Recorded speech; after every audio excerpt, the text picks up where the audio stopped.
Hello and welcome to the Boro Breakdown podcast, an opposition preview show with Tom and our guest for the evening, Brady from And He Takes That Chance podcast. Easy for me to say, who is here to give us a Huddersfield perspective on Saturday's game. Brady, thanks very much for joining me. Thanks for having me, Tom. You picked a good time, didn't you? Chatting to the fan whose team's at the bottom of the table. Well, it should definitely be an interesting perspective because I don't think anyone looking at kind of our two clubs would have imagined that we'd be down the bottom end of the table at this stage of the season. But I mean, it kind of leads nicely into my first question, which was, how would you kind of sum things up so far? We have been. We did our podcast previewing this game yesterday, and I said on it we have been the worst team in the league. I think there's no denying that. It's tough to say. I think it's really disappointing. There's a number of reasons for it. I think a lot of people point to Carlos leaving just under 3 weeks before the season started. Obviously, that's going to affect any club.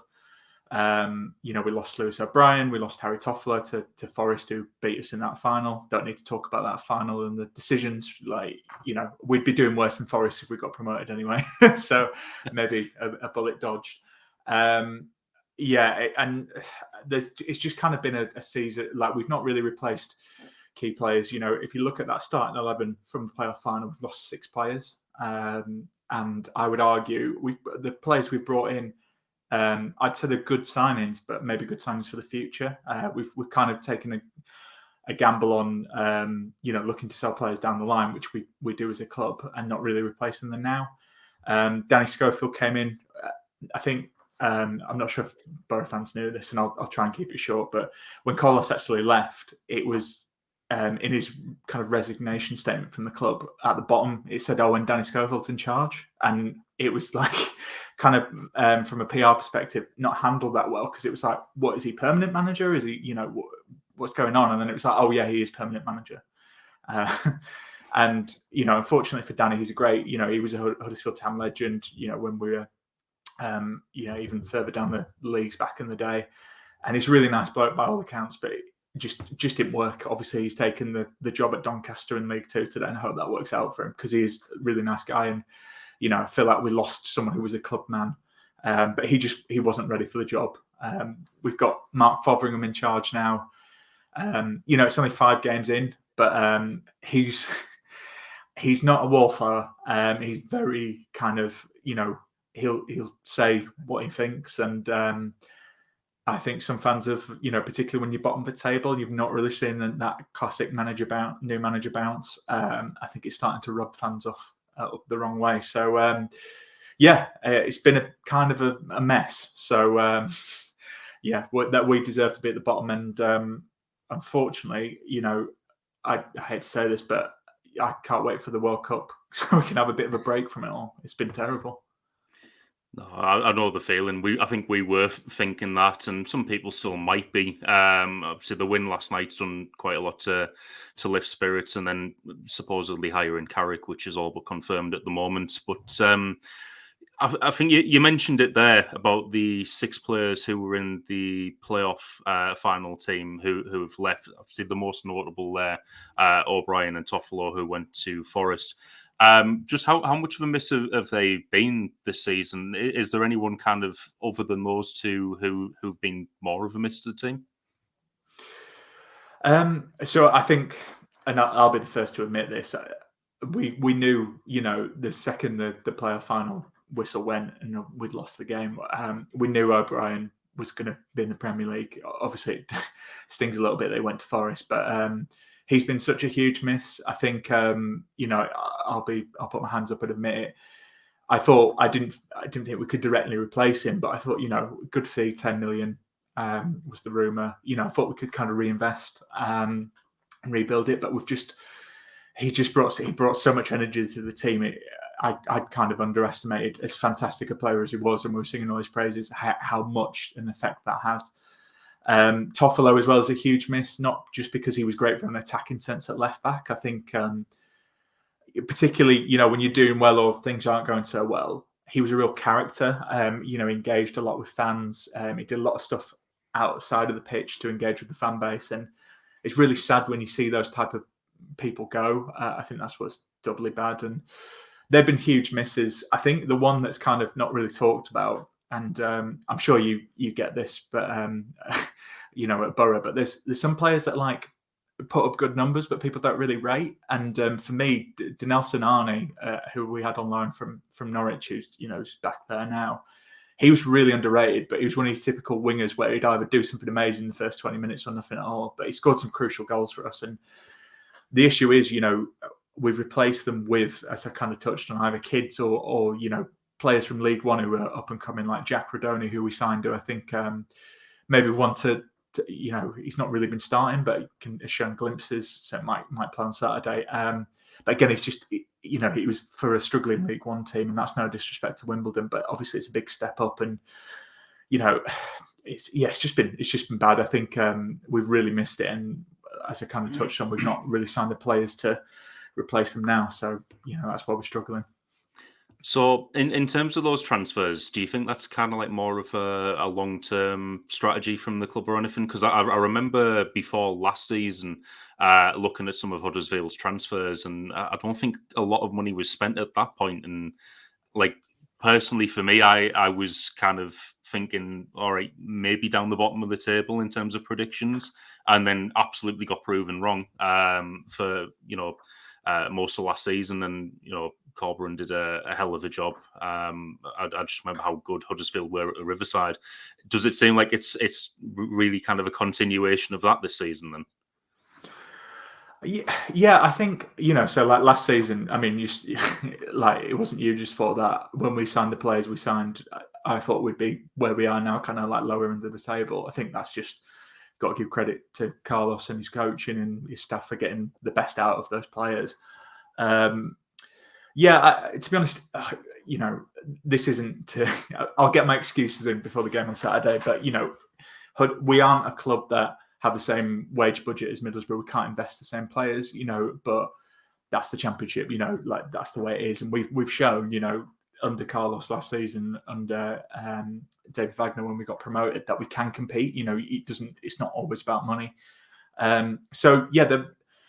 The actual recruit, the players we brought in, like either free transfers or loan, young Premier League loan players, like it does kind of fit in with the recruiting method. I think the issue we found is like maybe they're just we've not locked out. For example, Levi Colwell, who was so great for us last season on loan at Brighton now. His kind of replacement is Luke Mbete, who has come on loan from Manchester City, like really highly thought of. Different environment he's coming into. Obviously, we're not playing well, and he's, he was hooked off at half time against Luton because he was arguably at fault for two of the goals. So that's the thing with loan players, like you don't really know what you're going to get. So I think it's just kind of a combination. And I just also, Sorba, he's been getting a lot of Sorba Thomas caught the eye a lot. I'm sure you guys are sick of hearing that he was from non-league and he's like doing really well, but he was incredible with the set pieces for us. He's still been putting up pretty good numbers, in a struggling team. But again, it's kind of interesting. I was looking at the kind of XG for last season, and we were meant to be like, I think, the bottom 5, even though we finished 3rd. So, and the set pieces haven't really been working. We scored at Rotherham from a set piece, but apart from that, not really at all. And it's kind of funny how much a difference that makes. So, it's just been. Sorry, I know your question was about transfers, but I think happy to add when we've got a good squad, but we've lost some key players and not really replaced them. You just touched on it there with XG. I think I'm starting to doubt that a little bit now, because I think if everything was based on XG, we'd be towards the top of the table apparently. But it's a weird start looking at the table as it is. You mentioned earlier the managerial change, Danny Schofield leaving and Fotheringham coming in, and you mentioned Fotheringham. It's kind of rubbed fans up the wrong way a little bit in the first 5 games. What's your thoughts on him initially? Tactically and kind of as a manager? It's difficult because obviously it's like a small sample size. I think when he came in, he said a lot of the right things. I think it's, football fans, you kind of, there's certain things you want to hear. Like they always say, exciting attacking football, and you're like, oh yeah, we could do with exciting attacking football. He came across as very confident, and obviously I'm not like an avid watcher of German football, but from kind of reports you read, he was assistant coach at Hertha Berlin. He was kind of responsible for, along with Felix Magath, who was good in Germany. I know he was a bit dodgy at Fulham, but he was kind of credited as being, very similar to the, not as I'd say higher reputation as Carlos, but kind of made sense. Kind of, we've gone for those players who are like, those managers who are like highly thought of as an assistant with the kind of club to make the next step. I think it's just he is like quite full on. He's very old school, I think is the best way to describe it. He's given press conferences that's like, if you're not training hard 5 days a week, you're not in my team. And I think given when he came in, where we are, which is at the bottom of the table, that's kind of what you want to hear. Like, they just need to be training harder because, as we've seen, we finished third in the league last season. So clearly the players are better, although we've lost a couple. It shouldn't really be a bottom three squad, in my opinion. And yeah, it's fine when you're winning. So when we beat Hull 2-0, he came out and kind of did like a rallying call, and fans like it. But, he's called out players in press conferences. So I think that's difficult. So, for example, he blamed Yuta Nakayama, who made a mistake against Rotherham, singled him out. He's dropped for the Preston game. Big call. Also, I think it's it wasn't just Nakayama at fault for that, so it's kind of a strange one. So, dropped him for this game. We lost to Preston. It's just, I think it's difficult because although he's, quite a strong personality, and he does, the thing I would give him credit is he seems quite, he seems like a nice guy, when he talks to journalists, he come across quite well. But I think if you come in and, are quite like, this is how it is, not a dictator, but, like a disciplinarian, I think, he is kind of unproven. I'll be honest, I've never heard of him. This is his first step into management, and he's going to have to learn a few things. And we talk about modern footballers, but some players might respond well to that, some players might not. I'm not a professional footballer, but if my boss was pointing out all my mistakes and criticise me publicly for it, I'm not sure I'd respond well to that. So it's difficult. He's got a hard, he's got a tough job. I think we'll see how he gets on. But some fans are already questioning if he's good enough. So, and there's rumours there's been fightings in training. So it's all got the ingredients for a terrible season. So 1-0 Huddersfield on Saturday then. No. But looking ahead to Saturday anyway, how is it you guys are setting up at the moment, and which players should we be looking out for?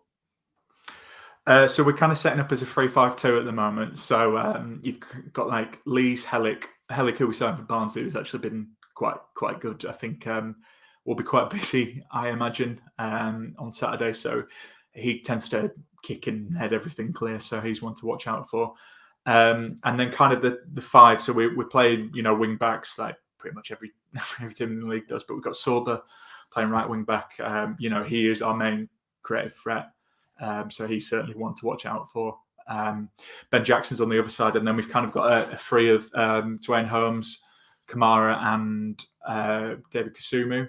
David Kasumu is quite good. He's a bit of a destroyer. And then you've got Jordan Rhodes and Danny Ward up top. Obviously, Jordan Rhodes had a bit of joy when we played you guys last season. I think the thing I would say is I've never seen, under Fotheringham, I've never seen Jordan Rhodes run so much in my life. In the second spell, he's everywhere. So he will be, he'll probably be knackered because obviously we played him midweek. But he'll be running about. So I think you're probably looking at Sorba and Jordan Rhodes. But the issue is, and I know it's been the same with you guys, not really scoring much. But obviously you've got 4 goals in midweek. But at least you guys have been creating chances, whereas chances for us have been kind of few and far in between. So, probably look at more the defensive side. I mean, Lee Nichols is the supreme shithouse of this league. So I'm sure if we're hanging on, he will be winding up the home fans on Saturday.